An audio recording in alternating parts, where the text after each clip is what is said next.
had to say something. I wasn't paying attention. Okay. Okay, we'll call the Finance Committee to order at July 11th, close to 6 p.m. All members are here. So approval of the previous meeting minutes. Do we have motion? Second by Benyon for Panis. Okay, finance and bills. Oh, thank you for reminding me. Second by Benyon. Okay, approval, all in favor of approval of the minutes? Aye. Okay, now finance and bills. Nothing on our agenda there. Unfinished business, nothing. And new referrals for consideration, amend contribution to Capital Fund 118, Ambulance Reserve. Here. I'll preface this and then we'll have the fire chief talking about this.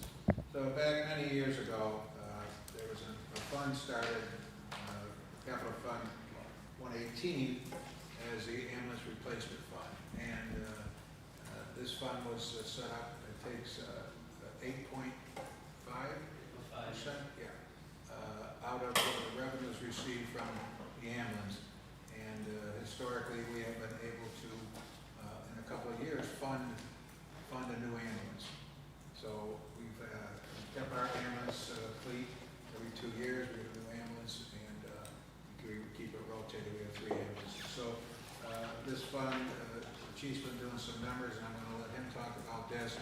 Because I'd like to increase this fund because it's not the way the cost is going for ambulances.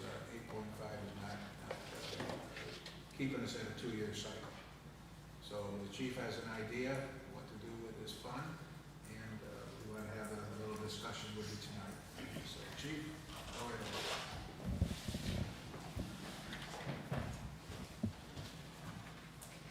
All right, so as the mayor said, 8.5% goes into this fund. We're currently, this past fiscal year, we brought in $885,000 in ambulance revenue. So our revenues are up.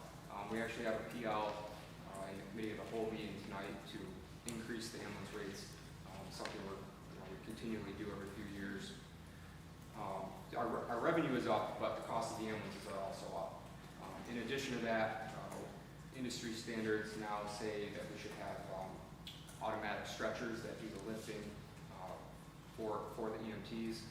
So all of our ambulances were retrofitted with that, which is part of why the Ambulance Reserve Fund right now does not have enough money to go out and purchase an ambulance like it normally would. We're on schedule that we should be purchasing an ambulance right now, and there's $77,000 in that account right now. A new ambulance, including the power stretcher, is $230,000. That is up about $50,000 since our last purchase in 2021. Mayor, didn't we just buy those stretchers a year ago from Chief Richardson with a grant? No, not Those with power- we used ARPA funds to buy one power stretchers, and when we bought the last ambulance, we purchased the stretcher was included in that. So I believe do we have 2 or 3 of those stretchers now? Right now, all 3 of the stretchers are the power stretchers that do the lifting off of the ground, but only 2 of the ambulances have the power load, which lifts the stretcher up and loads it. So as it stands right now, it's with our current revenue stream going into this capital fund, it would take us about 25 months to save up for an ambulance. Ambulance build times are anywhere between 1 year and 2 years, although there is an ambulance that meets our specifications available now or within the next month or so from the same person that we always purchase ambulances from, but we don't have the money right now for that. So my ideal solution to this, and I realize it might be kind of a long shot, but would be to actually use this fund to not just replace ambulances, but use it to replace all fire department apparatus and increase it to 40% of the revenue. So the fund balance would still receive 60% of the revenue that we bring in, the fire department would kind of get distributed 40% into this fund, and we could set up a set rotation, which has been needed for many years. Ambulance replacement, fire engine replacement, ladder truck replacement. The engines are the last one was 640,000. Ideally, we replace those every 5 years, and the ladder truck, the last one was 1.2 million. Ideally, we replace those every 20 years-ish. So getting on a set rotation so we can see these large purchases coming, plan for them, and save for them, I think, would be it would make my job easier for strategic planning. I would hate to have to come to the council and ask for $640,000 during a recession or after the city loses a large employer or something along those lines. In talking with Lens, we can take any money that's in the CF 118 and put it in the New York class investments, so we're making money on it while it's sitting there waiting to make a purchase. And then with the ambulances, we pay upon receipt of the ambulance, we just use the money in that fund and pay it in full. With the engines or the ladder trucks, sometimes we do a ban or bond, so we would be saving interest there if we can do this. I would say at the very least, I would be asking to increase this amount so that we can get an ambulance purchased in the next year. But again, my ideal solution would be to go to 40% and have it fund all my vehicles. So I like the idea of having the set rotation. I think that we've talked about that in terms of like truck and automobile replacements, kind of having a planful approach to it there. But taking 40% out of the budget, I mean, we've already established the budget for the year. I guess this might be a question for Lens, but if we're going to take 40% out of the budget, that has to leave a hole in the overall budget then. So my question would be, how would we manage that in the current budget? So, if we were to start this project, I would probably say we should start it the next fiscal year, because right now everything is tied up with this budget. That would be best there. If I may, I think we'd be better off if we do this on a gradual increase in this fund. And then we can start to allow for the loss of the revenue side and this going into here. So I think if we go X number of percent now, and as we increase, as we go along, then we can increase it. And maybe over a 5-year period, we can get it up to 40% and not have that significant hit in the loss of the revenues that yeah, this one's. I like that idea better, Mayor, of an incremental increase instead of a straight increase. But my question is more or less on the rotation itself. I agree that we should rotate our vehicles in and out frequently, but this one, even though it's a 2016, you're talking about 28,000 miles. To me, that's still a new vehicle.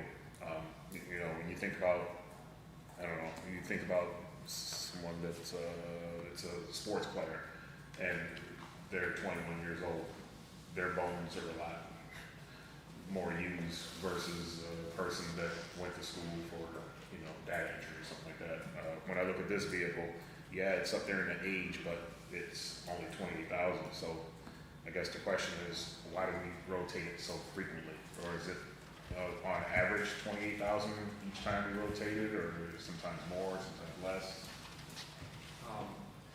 I don't have an answer as far as the miles, as far as when we replace them. Historically, we've replaced them every 8 years or so. Okay. But right now we're seeing increased call volumes. So we would be rotating out the oldest one, bringing in a new one, and then all the other ones would shuffle to the backup reserve status.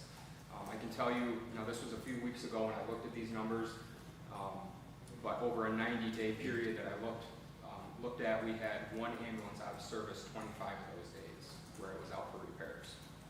Now, it wasn't all the same ambulance, although there was kind of a recurring issue with one of them, that's hopefully been resolved. But it was a couple of different ambulances that were out. So during those 25 days, the city only had 2 ambulances versus 3. I've discussed this with Mark, and his recommendation is that we need to be buying ambulances closer together for the rotation. And then, so, if you're going by the build time of 2 years being the max, if this 2016, what was that, 4, 7, so it'll be 9 years old by then with roughly 60,000 miles, that's about average for turn-in? Yes, probably.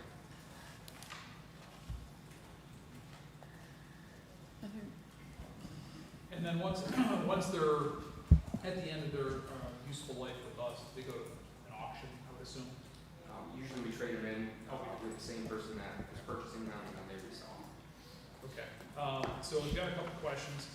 I do like the idea. And I think there's probably a strategic way to implement it. I agree with the mayor's suggestion to roll it out or phase it in, to jump from 8.5% to 40%, even in next budget's year, is gonna, we're talking somewhere to the tune of, $300,000 probably, plus or minus, that would come out of the general fund budget. So, but at the same time, there's things that are in the general fund budget that we pay for, such as the debt service on fire trucks. So to roll out to where you would like to get, I guess I'd like to see a schedule of the existing fire trucks that are on debt service, where we bonded for them. I don't know, have we bonded for ambulances too, or have we always paid for them out of this fund? We've been paying for them out of this fund. Okay. Yeah. So primarily just the other vehicles that you would like to move and pay for with this 40%. I guess I'd like to see what's the timing of where some of them are falling off, so then that's not gonna hurt our general fund debt service, and we're just kind of just shifting it, right? Or you pay for it out of your department, out of the revenue generated, and then we're able to soften the blow on the general fund debt service. So if we could see something like that. This was on, just to introduce it tonight, and I'm sure we'll have many more discussions on this as we move forward. Yeah, but I fully support where you're going. I think that's the right way to do it. So, thank you. Eric, what would the percentage of the ambulance service increases amount to? You were asking about increasing ambulance rates.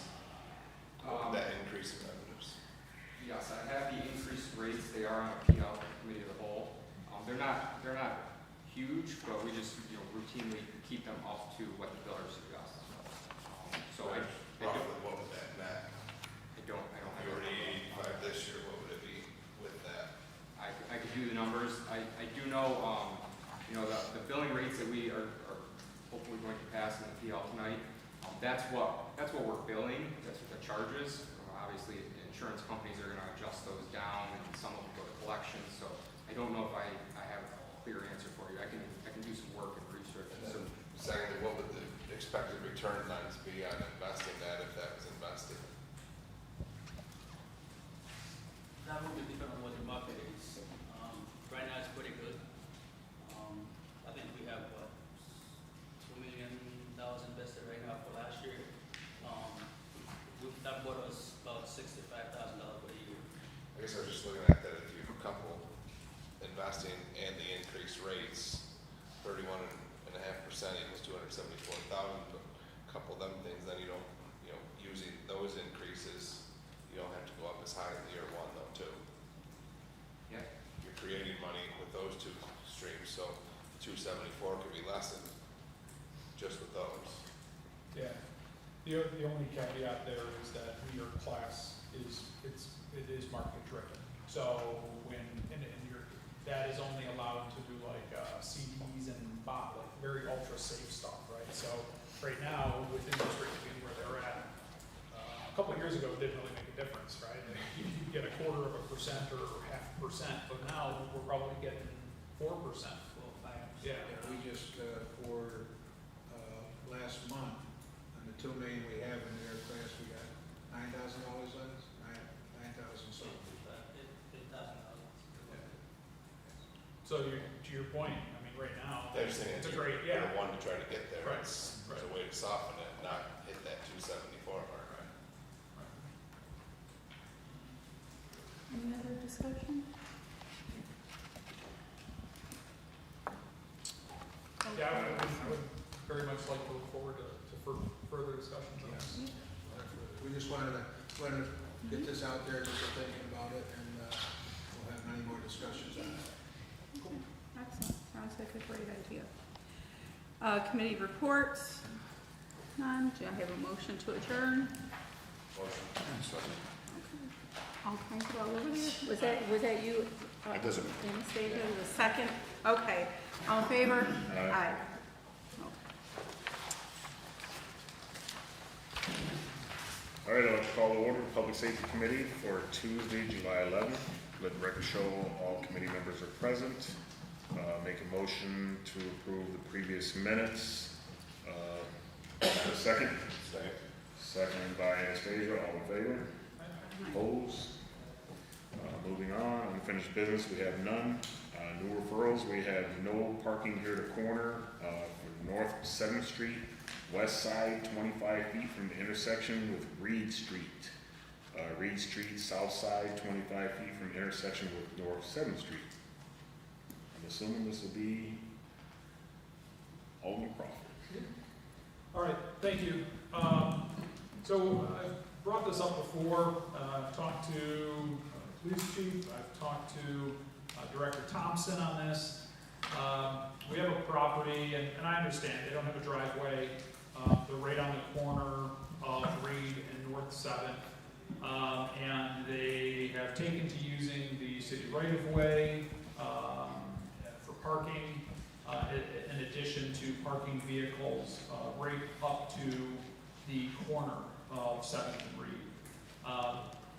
This has created a line of sight issue and problem, especially with the middle school being there and students walking down from the high school in that area. It's, high traffic, and it creates quite a dangerous situation there. So I've had constituents reach out to me time and time again about this property, and this was the first step to try to resolve these issues there, is just simply installing no parking essentially here to corner on North 7th as well as on the Reed Street section. And this does not eliminate, I didn't want to eliminate all of their parking. I received some requests from constituents to do no parking on that side of the street for all of North 7th, the 300 and 400 block. But, again, they don't have any driveway, so you gotta be considerate to that, but at least to try to free up some of the area around the intersection was the thought.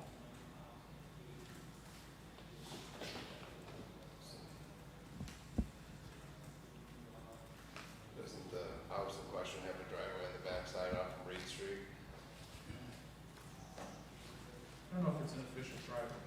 Or the current vehicle? There's a vehicle parked in between the two Also, houses. just looking at I don't know what the stop sign is, the no parking signs are gonna accomplish when they're parking on the city subway. That has been corrected. Our police department, I've reached out to them numerous times. They've cited them numerous tickets. Now, with that being said, they have moved their vehicles into their front lawn, and in their side yard, but it's no longer on the city right of way. Which is a code violation. Property on the corner has 2 front yards. It's illegal to park a vehicle in the front yard of the property, so Dave Bauer and Company could clarify that. Am I correct, Director Thompson? Correct, they can't park in front of the house. If it's on a corner, would that constitute 2 fronts? I don't know. Ryan Reed one time told me when I looked at something in my property, a house on a corner has 2 front yards. And that's who I would refer to that. And no, they can't park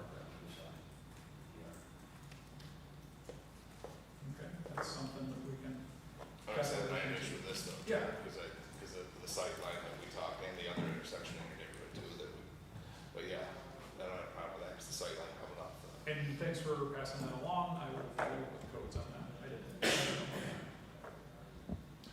I have no problem putting that sign there as long as they enforce it. And a couple of years ago, I remember we had to put a sign down on Franklin Street, no parking near the corner, I think it said. And every night I ride around the ward looking for problems, potholes and stuff. But I see a vehicle parked right in front of that sign. And it's like, and I see patrol cars driving by going down the street, and it's like, if we're gonna put signs up, let's enforce it. And but matter of fact, the person, I believe you know who it was too, that wanted that sign there, calls me once a week complaining, and I says, well, you have to call dispatch, and he doesn't want his name released, so he won't call dispatch. But I don't have a problem with the sign there as long as it's, you know, they enforce it, it's money that the city could use for revenue. Get a couple tickets, or revenue lesson. Yeah. New ambulance. Pardon? So get that new ambulance. I just was gonna say that I'm in agreement, I think that there is a safety issue there on the corner, because, you know, when you come around, you can't really see where, if there's anything coming, and heaven forbid there were kids there, and it's been a long standing issue, so I would support that. You know, it's something that we can, again, I take baby steps with this. It is something we can explore. The request again was to do no parking on that side of the North 7th Street for the 300 block. Ironically, there is a no parking sign right at the bottom of the hill, the Reed Street Hill coming down from the high school. So the assumption from the neighbors was that there was no parking on that side of the street. According to, I had Tiffany look up in our code, there is nothing on the books formally about no parking. So at some point in time, the city put in a sign there, but there's really no code behind it. So the police couldn't even ticket parking there because it wasn't formalized. On the Reed Street sign you're talking about? No, north south. Okay. Right at the base of the Reed Street Hill, Okay. right there on North 7th Street, there's a no parking sign, but it's not on the books. So I thought this would be just the easiest path to take and see if it helps to straighten things up. Standard, no parking from intersection 20 feet, correct? That is correct. Give me just a full extra. With no signage. With Even signage. if there's no signage, it's 20 feet. That is true. With no signage, it's 20 feet. So I thought, given the proximity again to the school, and there's a crosswalk right there, things like that, we will go an extra 5 feet. All right, anyone else on this topic? So John, you'd like to move this to a PL? Go ahead and move forward. I think it's on, it's already being published? It'll be published and on the meeting for vote, which will be May.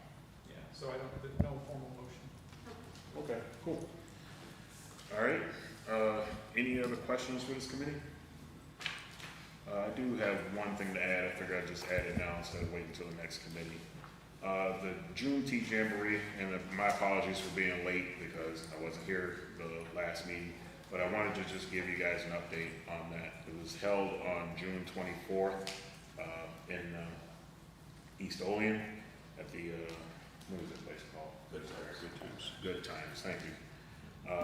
I wanted to thank Ryan, Joaquin, Haley, and Trey for doing a phenomenal job getting people together and organizing this entire thing. And thank the Juneteenth committee.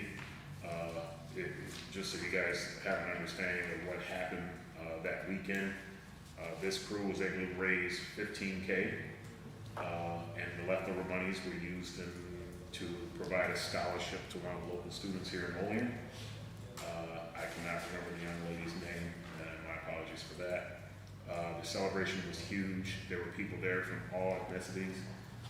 Families were present, kids were playing, lots of different food, cultural music.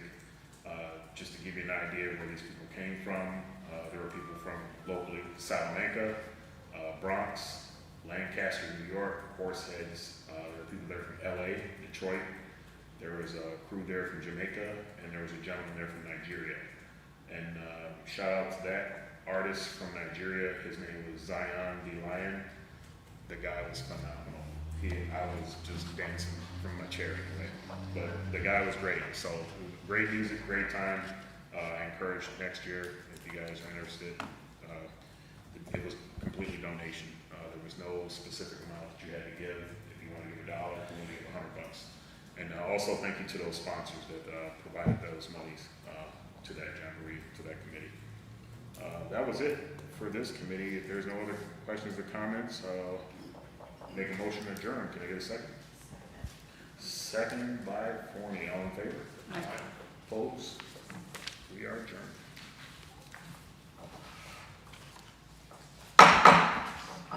Good evening. I'll call to order the committee of the whole for Tuesday, July 11th, 2023. First on our agenda, we have PL 56-23 by Mayor Elliott to enact the local law amending local law 6-2015 and establishing uniform guidelines for determining the responsibility of bidders. Mr. Mayor? Yes, I believe we discussed this a couple of weeks ago. Did we not, or did we just do it in the committee? I went to committee. Yes.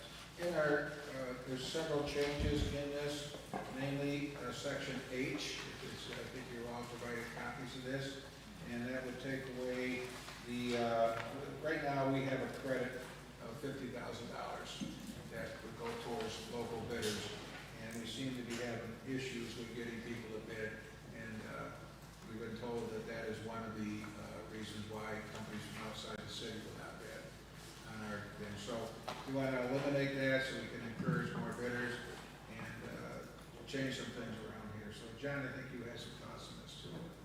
Yeah, thank you, Mayor. I reached out to the mayor, Tiffany, Carrie Kerper, Community Development, as well as Director Thompson, and discussed our current, under our current purchasing provision, currently gives a $50,000 credit to any local contractor that bids on municipal work that resides or within Cattaraugus County. And I remember I was on the council when we first passed this. The idea was to incentivize and help support local workers and local businesses. And everything, you know, that might have a good intention may have unforeseen consequences. What we've experienced, at least in my opinion, and the mayor, I think, would agree, is this is kind of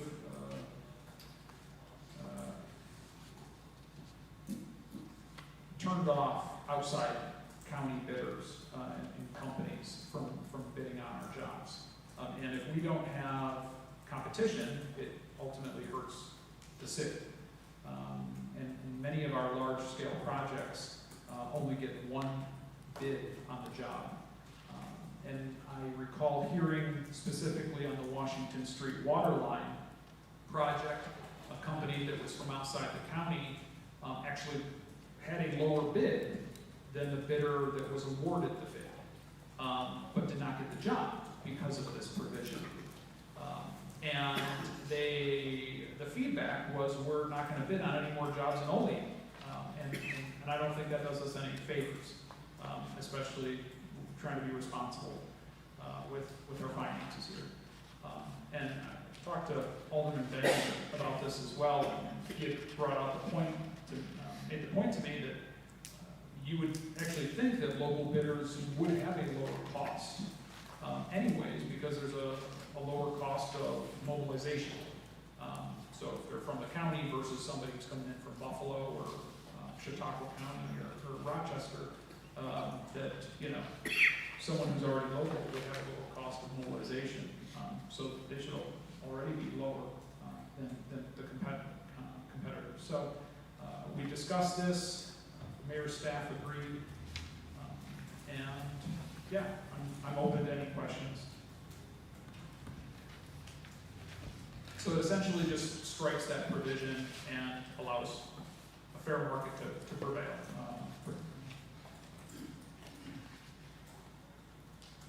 Is that good, Mayor? That's good. Okay. Okay, seeing no questions, I'll make a motion. Could I get a second? I'll second Second by Alderman Robinson. All in favor? Aye. Opposed? Motion carried. And, let's see here. This is referred to the regular meeting Tuesday, July 25th, following the public hearing. All right, so next we've got PL 58-23 by Mayor Elliott to authorize the City of Olean Fire Department to recover costs when deployed to a hazardous materials incident. Mr. Mayor? Yeah, the Chief Merrill will talk about the next three. Okay, so, this one is something we're really as a department already doing. We are already responding to hazardous materials incidents. We just don't have any, way to recuperate any funds. So these incidents, we usually will go out, we'll put down different absorbent materials, there's pads, booms, different fibrous materials we put on the ground.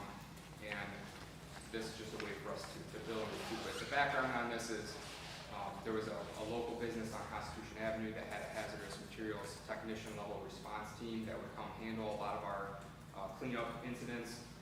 And they have they sold part of their operation. And they're not really providing the same level. They're now out of Bath, so they still could respond.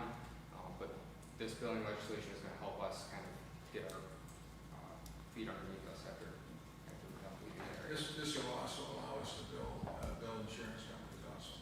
And we'll be billing whenever we send out vehicles, using equipment, our manpower hours, and then also if any equipment gets ruined, if some bad chemical gets on our equipment, we can bill that insurance company to resupply us basically. We don't have very many incidents, honestly. Most of them are small and isolated, but it seems like win-win. Any questions? Alderman Robinson? Captain, I'm just curious, for Western New York, for our region, we're the only ones in this region that has this hazmat or this capability. Bath is the next closest.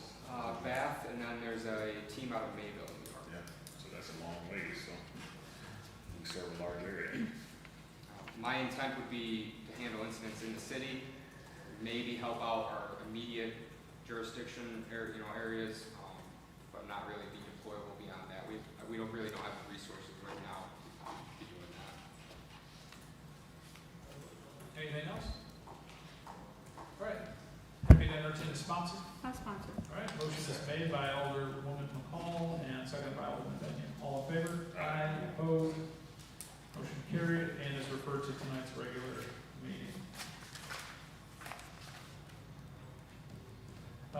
Next we have PL 59-23 by Mary Elliott to authorize the City of Olean Fire Department to charge for CPR courses at a cost of $65 per person.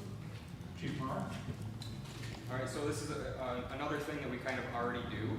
So we provide CPR courses. We have a handful of CPR, American Heart authorized instructors in-house. We do all of our own CPR, ACLS, ITLS, and PALS training for our own people. But this is something that we would like to be able to offer to the public. I've had quite a few people contact me asking if our department provides this. And my response so far has been that we provide free first aid training, which is usually like a 20-minute course, but you don't get certified. In order for us to provide you with a certification, it's a 4-hour course. And in order to have an instructor there for 4 hours, I need to be able to recuperate money for it. Makes sense. Any comments or questions? All right, entertain a sponsor. Sponsor. Motion is made by Alderman Forney, I'm sorry. seconded by Alderman Anastasia. You want to see older person. All right, PL 60, that motion is approved. Did I get all in favor? All in favor? Aye. Opposed? Motion carried. Is referred to tonight's regular meeting. Next, we have PL 60-23 by Mayor Elliott to amend the ambulance billing fees. Chief? So as I mentioned earlier, we routinely update these fees just to maintain consistency with what the biller is billing other area ambulance services. It's not really a huge increase, but it's money that we're leaving on the table if we don't keep up with the rates. So I don't see a reason why we shouldn't be doing this every year, every 2 years. Completely agree. Alderwoman McCall. So can you give us some idea of what the current rate is on these? Yes, so for a BLS transport, which is basic life support, say you broke your leg, we come pick you up, get you right to the hospital. Currently, we're charging $850. Suggested rate bring it up to $950. ALS call, that's a call where we're going to do an advanced life support intervention, maybe an IV, hook you up to a cardiac monitor, something along those lines, maybe give you one medication. The current rate is $1150. We're going to bring it up to $1250. ALS 2 procedure, that would be multiple ALS interventions being performed on the patient. Current rate is $1,400. We'd be bringing it up to $1,600. The miles, so that's per mile fee. Currently it's $30. We'd be bringing it up to $35. And then a treat and release, we go out. Somebody thinks their family member isn't feeling well. We go to the house, we take their vitals, check them out. They sign off saying they don't want to go to the hospital. Because we took 2 sets of vitals, we can actually bill the insurance company for that. $400 is the current rate. The biller doesn't really think we should raise that. And PI is? PI. Paramedic intercept. That should be what PI means. Okay, and that's at a current rate of? That's not changing either. Yep. That's staying the same. So the paramedic intercepts are agreements with different ambulance agencies.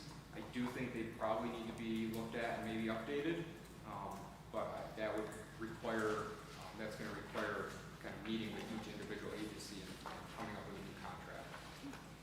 And the last question I have is, when was the last time we raised rates? We raised rates in June of 2022. So our biller recommends actually, staying a little bit under the maximum that we can bill, just to kind of, not to go over the max. He says it kind of draws some red flags, so I'll take his advice there. So these updated suggested rates are just a little bit below what the max is.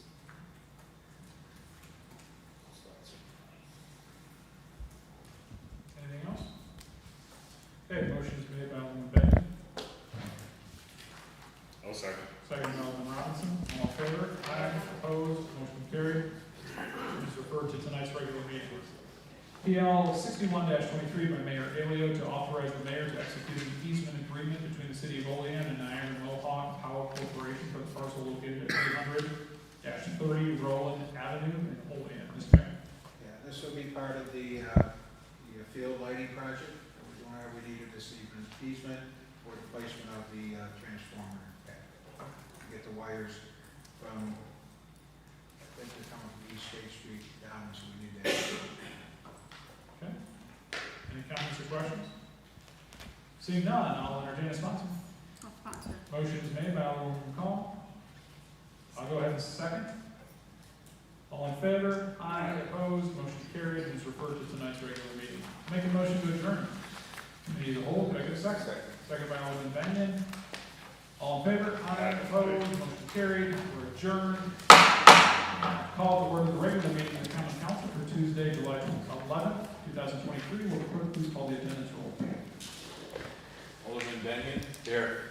Alderman Panis. Here. Alderwoman Forney. Here.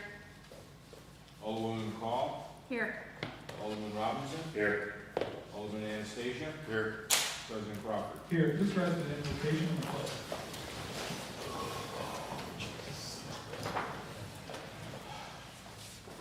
Heavenly Father, we come to you today asking for your guidance, wisdom, and support as we begin this meeting. Help us to engage in meaningful discussion, allow us to grow closer as a group, and nurture the bonds of this community. In your name we pray.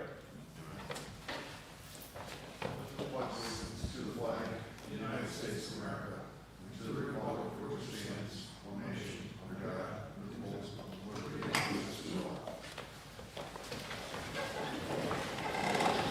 Reading, correction, and approval of minutes of previous regular meeting. The regular meeting of the Olean Common Council was held on Tuesday, June 27, 2023 at 6:50 p.m. Present were Alderman Crawford, Benyon, Panis, McCall, and Anastasia. Absent were Alderman Forney and Robinson. I'll make a motion to approve the minutes of the previous regular meeting. Could I get a second? Second. Second by Alderman Anastasia, all in favor? Aye. Opposed, motion carried. Committee reports and unfinished council business. None. Communications from the mayor. I have two items, but I think I'm gonna do it at the end of the meeting, because I see we have guests here. Okay. They're gonna speak at the public comments. Miscellaneous communications, None. city official reports. None. How about proposed legislation and referrals? PL 56-23 by Mayor Elio, referred to committee of the whole Tuesday, July 11, 2023 by council president. PL number 57-23 by Mayor Elio, referred to regular meeting Tuesday, July 11, 2023 for resolution by council president. PL number 58-23 by Mayor Elio, referred to committee of the whole Tuesday, July 11, 2023 by council president. PL number 59-23 by Mayor Elio, referred to committee of the whole Tuesday, July 11, 2023 by council president. PL number 60-23 by Mayor Elio, referred to committee of the whole Tuesday, July 11, 2023 by council president. PL 61-23 by Mayor Elio, referred to committee of the whole Tuesday, July 11, 2023 by council president. PL number 62-23 by Mayor Elio, referred to regular meeting Tuesday, July 25th, 2023 for resolution by council president. Okay, thank you very much, Mr. Clerk. Before we jump into public comment, I always like to give an opportunity to the alderman to make a statement. I'd like to kick us off tonight. So first of all, I want to thank the Olean Oilers for probably one of the best 4th of July firework shows we've seen in a long time. It was a really great evening. I also want to give a shout out to the Olean Police Department. My family and I walked up to the park up here and listened to the Generations play, and our police force was out on bikes. They were all over the place. They were interacting with kids in the community. We walked down East State Street. Again, they were out talking with people, and I just, took a mental, snapshot and said, this is beautiful. This is what community policing is all about. It was just a really great evening. I also want to give one more appreciation to Fire Chief Morard, as well as code enforcement. I was talking with some of the aldermen, and we've remarked on the noticeable difference and just an overall improvement in communication with code enforcement. When we, many times we are the bearer of bad news. We're the squeaky wheel. We get calls from constituents and pass along things to code enforcement, and we're receiving timely feedback, a complaint number that is filed, if an order to remedy has been served, the time they have to fix it, and if not, the city's going to go ahead and take care of it and put a lien on or do whatever, they send the bill to the homeowner. So just huge appreciation and thanks for that. I'd like to open it up to any of the other aldermen to make a statement at this time. Alderwoman McCall. I just was checking to see where we were at with the fence at Oak Hill Park, and if we have kind of a timeline for. We've got all the replacement caps in hand, and we're just waiting on the top piece, and we should probably have it up by next week. And I think I had misspoke to somebody, it was the top piece that was Yes. stolen, not the fence. Correct. Okay. And to add to your question before about the shrubs or trees or Yes. whatever you want to call them, they were put in as part of the project. Their contractor's aware, and they are required replacement. They will do that. There's quite a lot of them have already died. So they are working on it, and they're aware of that. Thank you. You're welcome. Do we know why they died? No. Because isn't Do it, they need to be watered regularly or something? I mean, I'm not. It could be the soil they were put in, how they were put in, how they were handled, was the pole not the right size, or not the water, that could have been a lot of things. Could have been weed plants, it could have been, So, I mean, that's Sonia's word. I mean, we need somebody to water them daily or something. I'll take you when you go for a walk. When I'm using the dog park. We'll Once take my your dog- dog. Once my dog heals his broken leg. I mean, they say Your he dog drives stroller, around. go water them. That's my job. I might have misheard you. Did you say that she was adopting them to water them? That's correct. That's correct. It's an election. All right. Anybody else? All right, seeing none, will the clerk please read the public comment statement? The public comment portion of the common council regular meeting is established to provide members of the community with the opportunity to publicly state their views, voice their concerns, or to provide input pertaining to any issue affecting city government. Additionally, the mayor, common council members, and city department heads encourage any person with questions to contact them at their offices.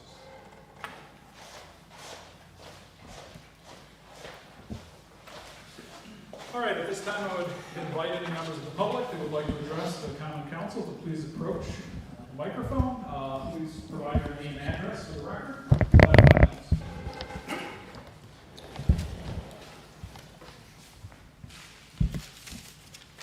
Good evening. My name is Christopher Jones. Live at 307 Van Buren Avenue.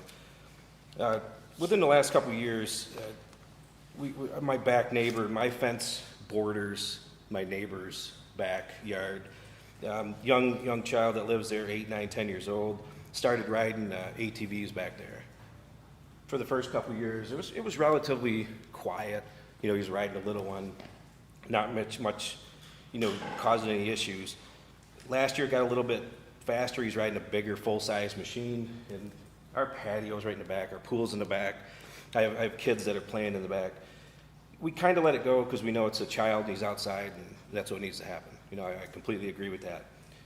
It kind of got out of hand again this year. At the beginning of May, it was on a Saturday, my wife was home, I was at work.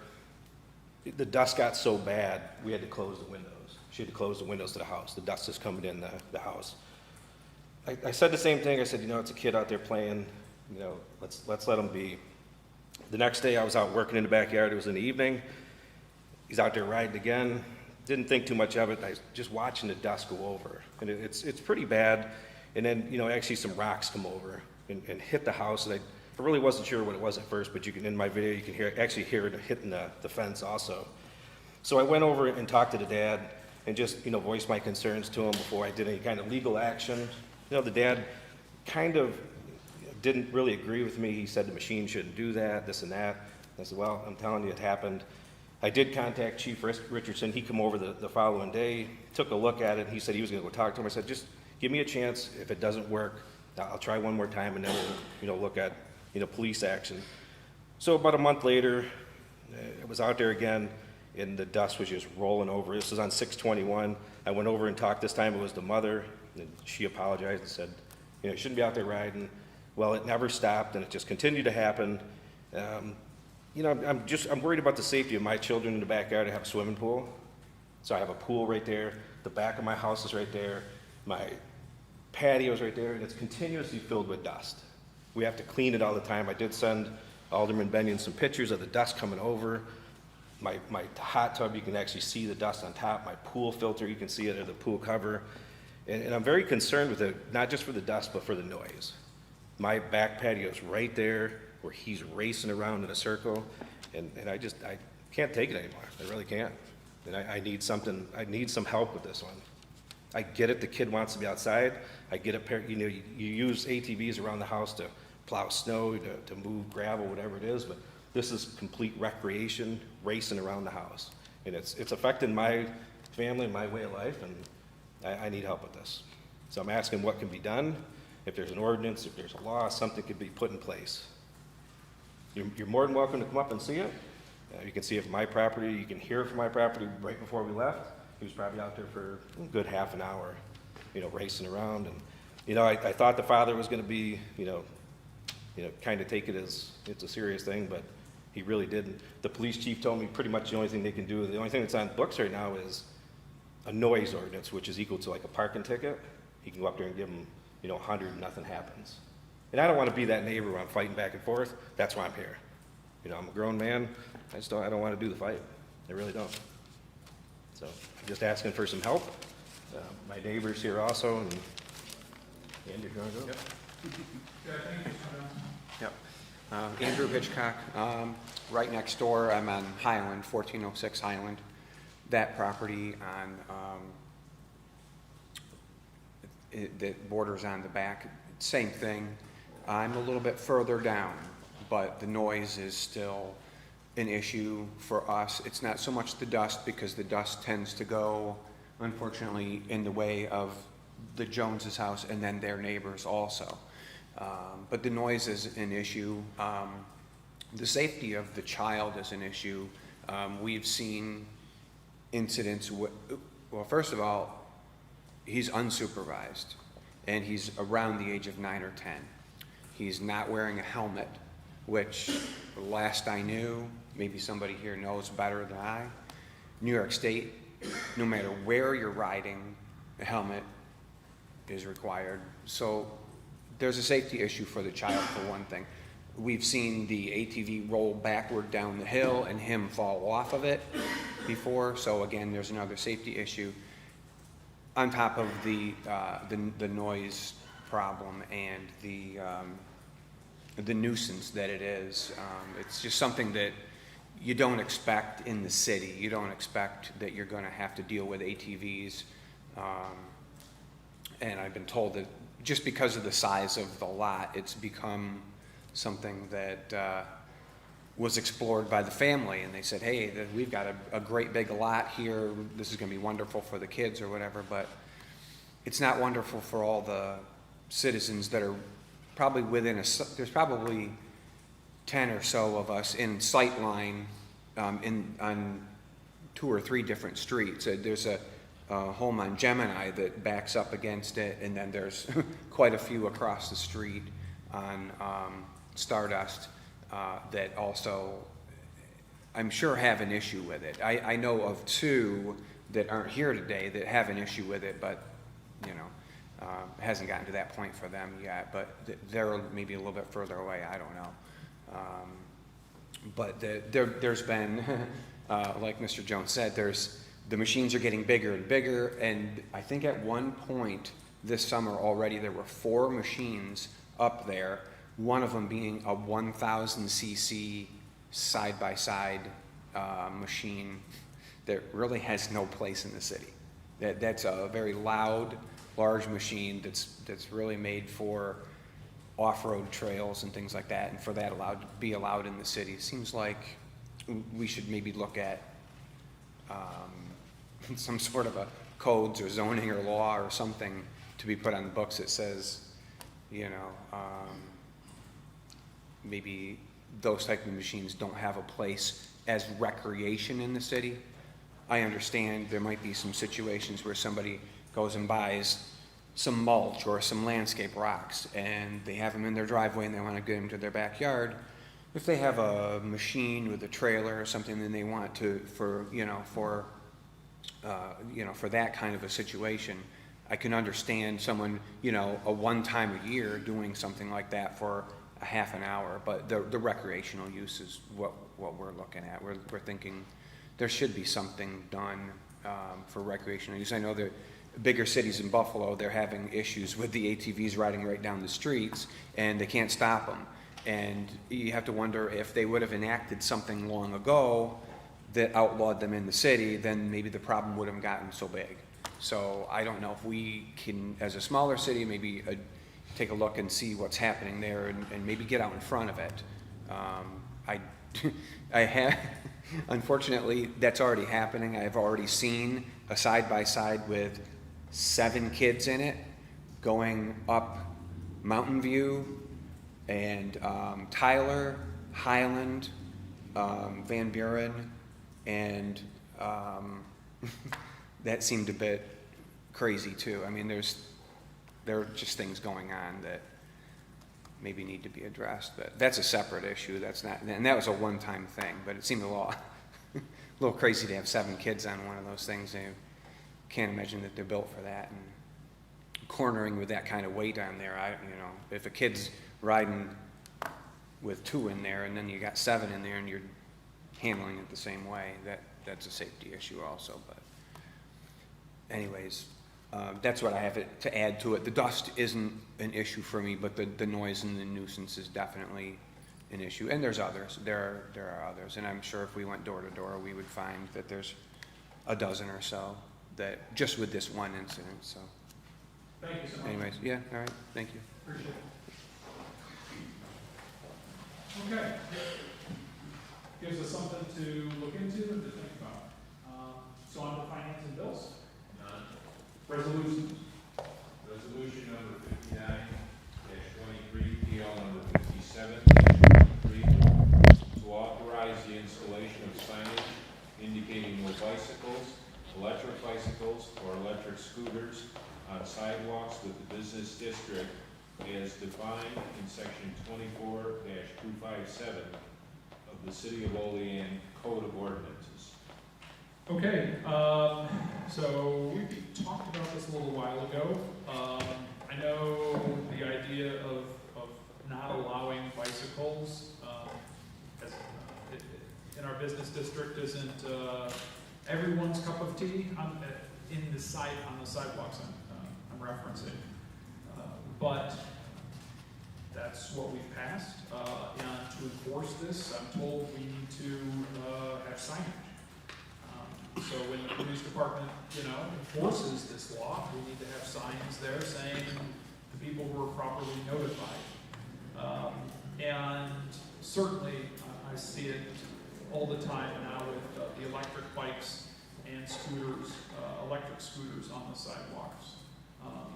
And so, primarily just making sure that pedestrians are safe in our downtown business district. Any comments or questions on this? Alderman Benyon. Yeah, when I brought that up, point like making sure that residents are safe in the business district, we need to make sure that the residents are safe in the entire city. These electric bikes weigh approximately 80 pounds, travel speeds of 30 miles an hour, and me being 260 pounds, that's quite a lot of mass coming at you if you step out. So, brought this up, I went to North Union Street, the business district somehow, but this happens all over, and there's been multiple serious accidents with operators of the e-bikes, which Mr. Hitchcock just said, like no helmets, and I think one was just stated maybe a week or 2 ago as mercy flighted from wrecking one. So it's only gonna be a matter of time before they hit a child or a grown adult, and there's a larger issue. So my recommendation on that, JR, is we need to, so this is like the low pickings because it already exists, let's put up some signage, but 100% we should have that in a committee and discuss that. What do we have to do? What are the next steps? Do we have the power? And this is where I get kind of wonky on. There is some New York State DOT regulations regarding electric bikes and electric scooters. That is just, I feel like that was just recently passed. And then can we implement certain rules? Can we codify to get them off the sidewalks? But even if they're off the sidewalks, to your point, I saw a couple on electric bikes. They were going 30 or 35 miles an hour and they weren't wearing helmets. I don't know how it's any different than a motorcycle, but they're not wearing helmets, and like you said, if they get into an accident, it's going to be serious, right? So Sometimes I struggle with the helmet conversation because if they're on the road with no helmet on, it's their head.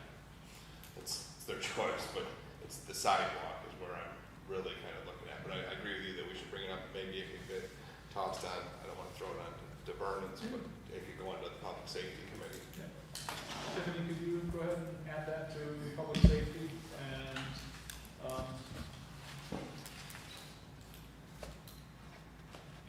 I mean, it's, No, that's just, I was gonna say, again, it would be public safety. Okay. Get the police chief to do, and the city attorney to do some looking into this. I was gonna say, Research. yeah, I was wondering who could do some research on what other communities have done, so if our city attorney could do that, or even Tiffany, maybe I can work with you on trying to find, what other communities are doing with that. But, yeah, great point. Alderman Panis. Gentlemen, usually I am not excited about adding signs. One of the reasons, the street's pretty beautiful if you go up there and you look at the main circle and you step back and think about how many signs are there. It gets kind of gross to realize we have to do that. You go other places in the world and they don't have any signs. People still manage. But regardless, my thought, I guess, here is, I don't know if the right person's here to answer it. Maybe Kevin as a code enforcement person or who has taken that training knows.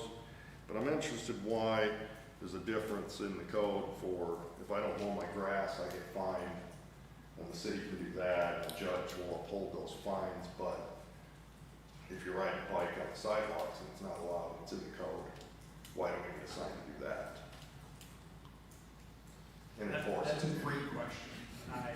That's a question that I've been asking for a while now. Mr. Mayor, do you have any answer to that? The only answer I can say to that is that we've been given notice by the judge that without signage, that Lackey's not gonna,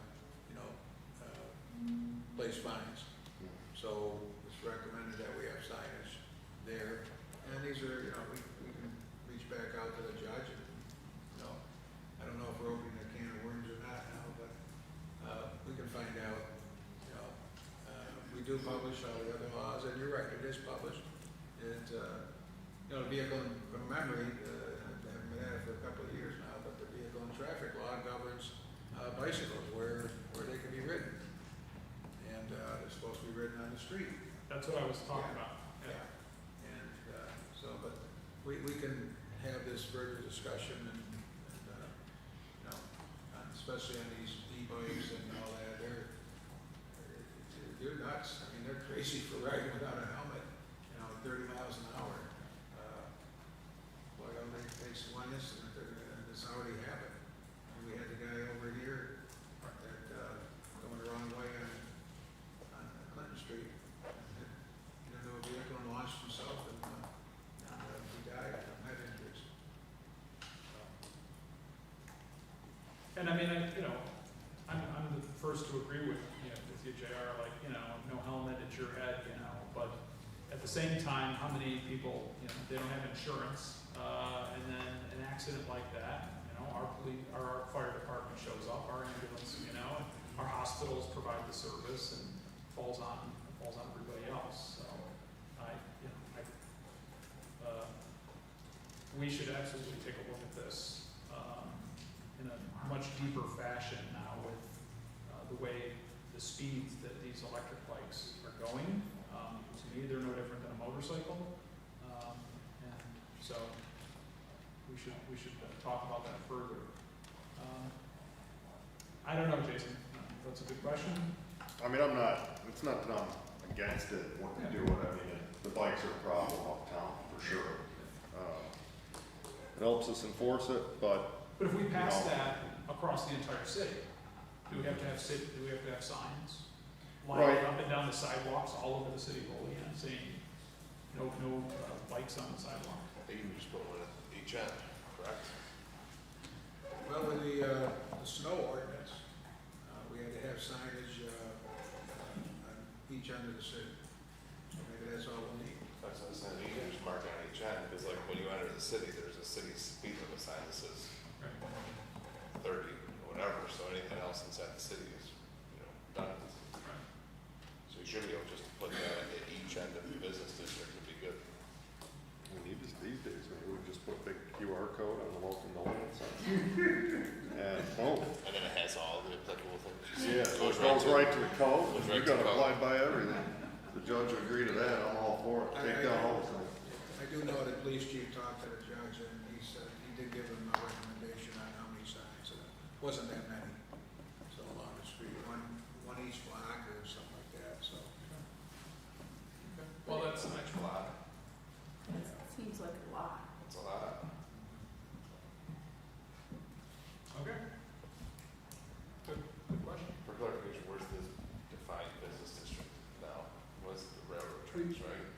We've extended it down to Wayne Street, didn't we? That's what I was wondering, if I understand it correct. So we have Main Street South along North Union, that's what you were asking about? Mm-hmm. To intersection of 417 and 417 down to to 15th 15th Street. We went all the way down to 15th Street on West State. So you're saying you need a sign for each one? That's what I was getting at, that's, I could be wrong with that too, every couple of blocks. I'm not sure when you, To the intersection of Route 417. Let's see, the area from, I think we should look into see if we could not post something as you enter the city that basically says that. Well, if it's under the vehicle law, you said it was under that, then why would you need a sign? Can't you just say, hey, it's bike season, check your local laws, I don't know. If it says you have to ride in the street, but I don't know if there's a fine attached to that. But that just, if you're sending a reminder, I guess, you're doing your due diligence, have someone do electrical paper, I don't know, but, Are we at a point now where this needs to be postponed? I mean, I'm sitting here, if we had to post a sign at every block, or if we just have to post one at the beginning and ending of the city limits, so you're talking 4, north, south, east, and west we could limits. postpone it, and could we get some further clarification? Is that, I would recommend that, we gotta get this in. you know, I would recommend that you can pass it, and then we get clarification on how many signs we're gonna need. yeah, can we pass this thing that we're just gonna put them at the ends of the business district? well, it doesn't state where we're putting them. It just says we're authorizing the installation of signage, right? So it's not specifying So many. how many or So where. that's what I'm saying. So can we amend that to just state that it's gonna be at the outside boundaries of the business district? And I would, after we maybe get clarification, we could come back and amend it. It does specify within the business district. Yeah, but it could be at the ends of the business district. At 15th Street, right? That's what I'm saying. Yeah. Just amend the motion to state that we're gonna put it at 15th, down at 15th, down at Main. Those are the ends, nothing in between. And if the judge comes back and says that's not adequate, Now we can have that conversation, but then there's minimum. So I guess I would want to make sure that that's not adequate. And we need to look at what New York State, right? They passed something recently, so if we have a sense of what they passed and, what his expectation. I would hate to see us every block or so putting up a sign. I have to agree with Alderman Panis. I think that begins to, destroy kind of some of what we're trying to build down there with a lot of signage that, there's no way to truly make it that attractive. But I do think that this is probably a conversation though to have with the judge and see what his expectation is, but not only that then, but is that upheld with what New York State sees in terms of what needs to happen for particularly e-bikes and stuff. And we had to wait X amount of days for this to be on here?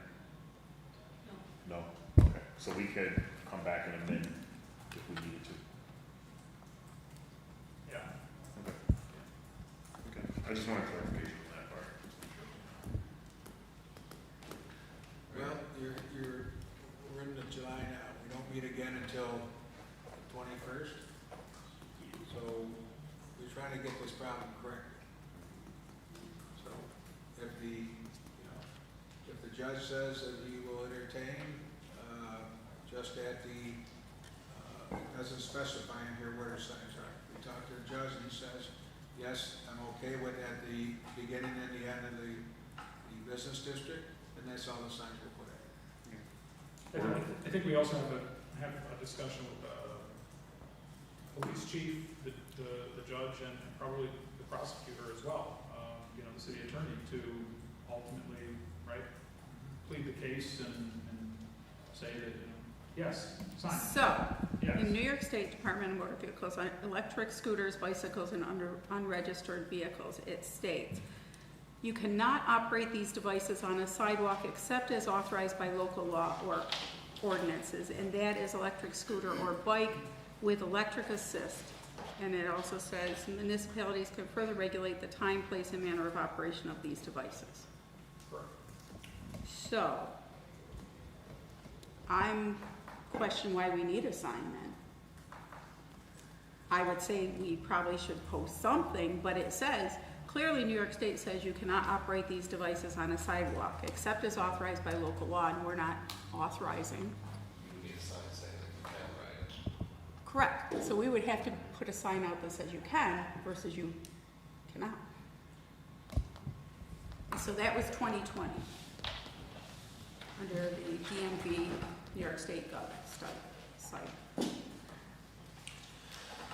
So maybe it's a conversation for the mayor and the judge to kind of see where we can come from. I don't know if people are being cited under our local code, and they should be cited under the New York State, whatever, traffic code. Because if that's the New York State traffic code, then I guess I would think that they would have to uphold that, would they not? Or do we still have to post a sign about that? Should, according to that. Well, I don't know, I mean, don't we have to legally post signage on speed limits? I don't If know. they differ from the city, You're restricting it. Right. So can't we just make it simple, just amend this, like JR said, and add 4 signs, and the beginning and the end of the district, and then if the judge is in disagreement, they can come back to us, and you can bring up this New York State code. I'd This rather, way, if we pass this, and the judge says we need a sign on each block, this is like giving authorization to a sign on each block, isn't it? By passing this? Signs everywhere. so but what's the alternative, Dave? To amend it, like JR suggested. And if the judge says that's not adequate? It's gotta be adequate. It says in New York State law. Doesn't say where signs are supposed to be placed. The It signs says- aren't recommended, the signs aren't needed, It because doesn't it's already a state law. So we can pass this to put signs up as a courtesy on the edges of the business district, but technically they're not needed, but they will be up, that should satisfy the judge, and he should be able to cite New York State law as the rule. Basically saying that There's every a lot lot of, of, there's a lot of uncertainty here, so Yeah. why don't you just table it Yeah. until we get the answers? All right. And the laws in effect, the vehicle and traffic laws there, so they can enforce it under the vehicle and traffic. I'll make a motion to postpone resolution 59-23, PL 57-23. Could I get a second? second. Second by Alderman Benyon, all in favor? Aye. Opposed? We are postponing this until the next regular meeting. Okay, resolution 60-23, PL 58-23. Mr. Clerk, sorry. Resolution 60-23, PL 58-23, out of committee by Alderman McCall, seconded by Alderman Benyon, to authorize the City of Olean Fire Department to recover costs when deployed to a hazardous materials incident. Okay, we discussed this previously. Any comments or questions? Seeing none, will the clerk please call the roll? Alderman Benyon, Yes. Alderman Panis, Yes. Alderwoman Forney, Yes. Alderwoman McCall, Yes. Alderman Robinson, Yes. Alderman Anastasia, Yes. and President Crawford. Yes. Resolution passes, 7 ayes and no nays.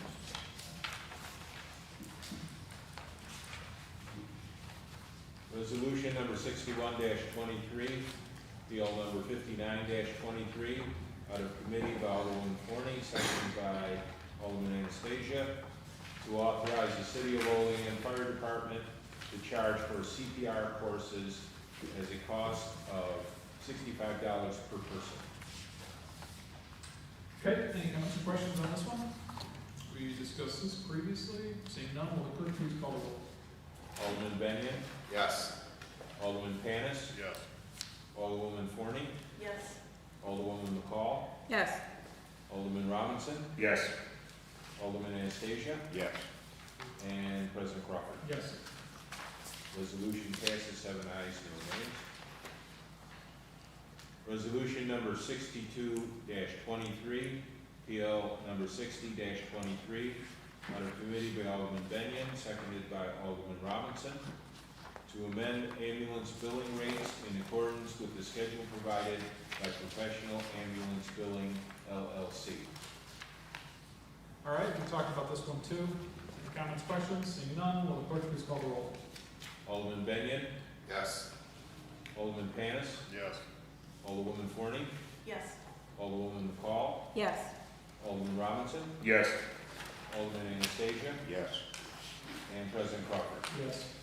Resolution passes 7 ayes, no nays. Resolution number 63-23, PL number 61-23, out of committee by Alderwoman McCall, seconded by Alderman Crawford, to authorize the execution of an easement agreement between the City of Olean and Niagara Mohawk Power Corporation for the parcel located at 300-30 Rowland Avenue, Olean. Okay, we talked about this one too. Any comments, questions? Seeing none, will the clerk please call the roll? Alderman Benyon, Yes. Alderman Panis, Yes. Alderwoman Forney, Yes. Alderwoman McCall, Yes. Alderman Robinson, Abstain. Alderman Anastasia, Yes. and President Crawford. Yes. Resolution passes 6 ayes, 1 abstention. Okay, before we adjourn, I just want to clarify too, that as we get more information about that, the posting of the signage, the New York State traffic law does discuss motorized bicycles and electric scooters, but it does not say about regular bicycles. And so that is something that we have excluded from our downtown business district, which New York State traffic law does not cover. So there's still going to be some needs for possibly for signage, but I agree we should try to see how to minimize the signage, and maybe Mayor, you can follow up on that for us. Yeah, from memory, there is revisions in there also, it does cover bicycles. Oh, okay. But we'll get that worked out. Okay. If I may, I have Oh, a yes, couple Mr. Mayor. items that we have here. As you all are aware, back when we set up funding for using of the ARPA funds, we set $100,000 for HVAC at the John Deere Community Building. We set $200,000 for this building here for HVAC. So I'm going to have between Robert and Kevin, they're going to explain what's going on with that and what we feel we should need to do. So go ahead.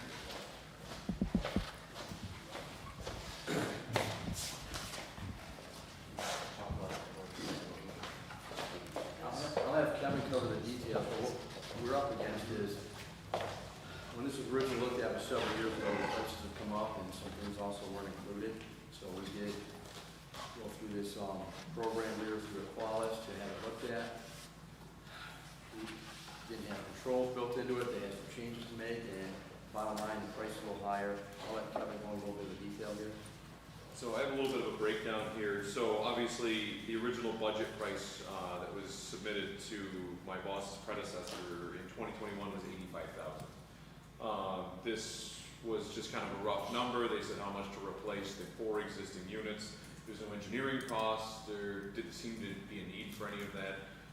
We did a different form of procurement process. It's a new state-funded program, well, state-authorized program, which allowed us to. There were some engineering costs, but at the end of the day, it also allowed us to move more quickly. We have 2 units that are down over there right now. They're all working with air conditioning, but I don't feel it's in my capacity to turn the heat back on at 2 of them because there's cracks in the heat exchanger. So now we're running a building on 4, a building that currently has 4 at half capacity. With speaking with the engineers, and they did a breakdown here for me, there's a 5th unit on there, and that was never even talked about. They were just going to leave it condemned up there and that's what they had done prior to the last replacement 15 to 20 years ago. That really taxed the 3 that do the main hall and the kitchens of the senior center. So it really kind of wore down the 2 that kind of broke down on us. So the engineers said, let's go back to the original where we had 5 units 4 that run the main hall and the kitchen, 1 that runs the other room. All the other ones, they were put in at the same time, so they're getting close to the end of their life. So it's just a matter of time before they get done. So the old quote was 85, the additional, we added 1 unit. So our grand total right now is 181.4. We're adding 1 additional unit. There's a 2-year increase. Equalis gave us, it was about 20% markup because obviously the price of inflation, materials, and the main reason we're coming tonight is because of lead time. We really need to get this in front of, at least get a verbal okay just to get the products coming so they arrive before fall. Because we don't need to winterize the building. And the other thing is then we obviously, as Robert mentioned, we added the controls. And a lot of what was happening was we rent it out for different events and people come in and they're using 3 different thermostats in the main hall to kind of manipulate the system. So you have one system that's fighting the other one, and so the controls are going to bring them all together and they're going to bring them online. So normally I get a call 4 days after something happens because a tenant or someone who's renting the space doesn't tell anybody until Monday or Tuesday. By the time they discover it, I'm finding out Thursday. Next thing you know, I'm on the roof 5 days after it happens. This will set off alarms if anything is going on at any point. We're still waiting on a quote just to have a roof access ladder installed with the safety caging so that vandals can't climb up on the roof. And thanks to the Parks Department, we've removed a pile of trees around the outside of the building. We had vandals that used to get up there. So we're taking that into account as well. And then obviously the engineering costs. So we're an increase of 81.4 right now. So what we'd like to do is we had 200,000 allotted for this building. So what we'd like to do is shift that money, the ARPA money, so that we can get the John Jay Community Building done. And then Kevin guarantees me that he can nurse this building along for another year and maybe get bidding on this building and find out just exactly what we need here. The extra money that's be left over, we could use for other things, or we could put it into an account for here that would be for the HVAC in the future. That stuff there, Kevin, that cost is with you doing the installation? I'm not a crane operator. Most of these are rooftop units, and that's the majority of the labor is purchasing the material, getting them set in site. I mean, there wouldn't be much of a savings having me make a gas line connection here or there. And a lot of the controls are computer programming. So I can try my best, but I can't guarantee that would be right. Yeah. So what we'd like to do is for the next meeting is to bring forth some resolutions where that money is coming from the ARPA funds, going into funds for the HVAC system over there. But in the meantime, with the lead time, we need to get them ordered, so keep waiting. The longer we wait, we're gonna jeopardize getting this heat up by winter, so we're gonna do as quickly as we can on this. Do you need verbal authorization? I think we'd like verbal, yeah. Okay. I don't have a problem with that. Does anyone have any concerns or issues?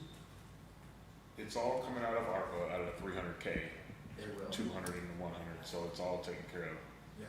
We're at 184K. So we're pulling 84K out of the 200. Yes. Okay. 81.4? Right. 181, 400. 181. Pulling 81.4. A lot of these budgetary numbers that we had, like the 100 for the senior center and 200 for here, were all kind of, what are they, wags? Yes. Their estimates at the time, which was 3 years ago.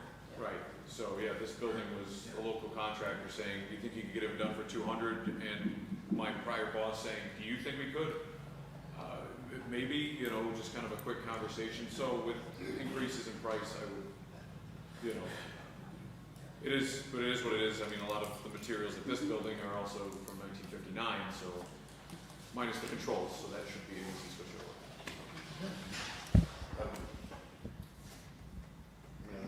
Alderman Bennett? I just said Okay. I'm Good. good. Okay. I think we give you a makes sense. It's stuff, So Jason. I mean, I think we need to do what we gotta do to fix it, but I am gonna be that guy I wanna at least bring up. I wish I knew what that new community center thought cost us when we consider price tags like this to keep the heat going in the old one. Just to throw it out there. No, so we I can know. remember that kind of thing. But even if that were a possibility, we still would need to sell a building. Oh, yeah, That had no, heat. I just wanna keep all Yeah, options no, on the yeah. table, right, so that you consider. Good thought, yeah. That's a good thought when I come about the graphics. So the second item that I'd like to discuss is, not discuss, but just to let you know what's going on here.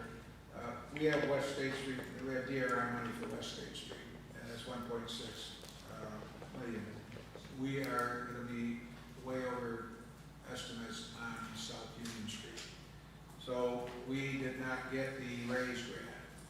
So, but we are gonna look at trying again for the raise grant, which we covered from State Union all the way down to the bridge. So we're gonna look at, we'd like to look at moving that 1.6 million to South Union Street. So that would ease the burden on us. We could get that done, and then we can do West State Street in the future. When I met with Bill and we talked about this, my question was, Cary Community Development is the one that really has had talks with DRI, and they've got some, feeling that we would be, New York State would authorize that. We're five years away out from when we received the DRI money, and that money doesn't go quite as far today as it did 5 years ago. So I totally support the mayor's suggestion. I know that means we're gonna have to look for other avenues to do what we were, that money, that 1.6 for West State was, I think it was gonna do some beautification down to 7th Street. But we're so far in on South Union Street, and we should be getting an estimate. I'm meeting with them on the 19th. All right. Or all status where we Yeah. are. So that I don't know how close we are. Yeah. So I think there's gonna be some other strategic decisions we're gonna have to make with that South Union Street project, but the mayor would like to get a feel, at least from the council, if we would consider, how we would feel about moving the funds, from the West State Street to the South Union Street.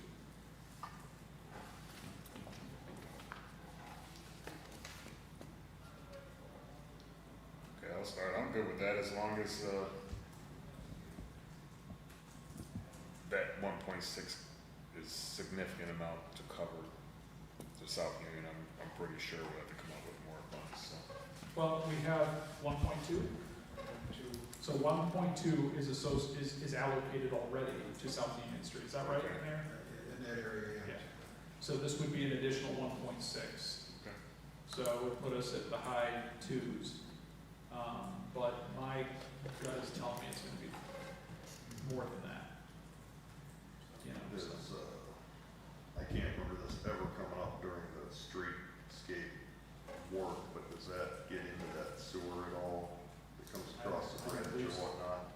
No, Like, does that have to work into that in any way? No. We originally, we were going to, I want to say Green Street, and then the conversation was, well, let's take it all the way to the bridge. That was the replacement across the bridge, that was on the capital plan. So that's Good. Does this include any infrastructure, like sewer lines or anything? It's gonna, No, there's some water changes we have to make, from my understanding. Sidewalks and stuff, So we're spending all this money just to put new sidewalks in. roadway. Is there still tentatively in their plan, do we know, for a roundabout? There's one left, yes. Which, again, we can have that conversation. Because my understanding is a roundabout is a ballpark of $1 million. Used to be. It used to be. So, I'll know more on the 20th, how's that? so maybe would you be able to give us some numbers by the next meeting, fourth Tuesday of the month here, the end of July. With and without, Yeah, with and without sewer structure? I mean, no, there's no sewers. there's no sewer. No, that one going across the bridge, that's a whole other project, there's a lot more problem with that. Is that gonna involve us turning South Union back up? No, that's over that one. That's the site. That was to The site, okay, That's the site. that goes underneath the bridge or something, Yeah. or underneath the river. yeah, it was east of the boat launch that we Yeah. talked about. Okay. I'll have to confirm this, but I kind of think that there was sewer work done on South Union Street quite a few years ago. When they did a partial reconstruct at one time, but I could be confused on that too, but we'll have to check that out. Stay tuned, I'll have more soon. And you know what, Robert, if you wouldn't mind, and with the mayor's permission, so on the 25th, maybe you could give us an update, and especially refresh some of the aldermen who may or may not have been here when we talked South Union Street. Give kind of an overview on what that project entails.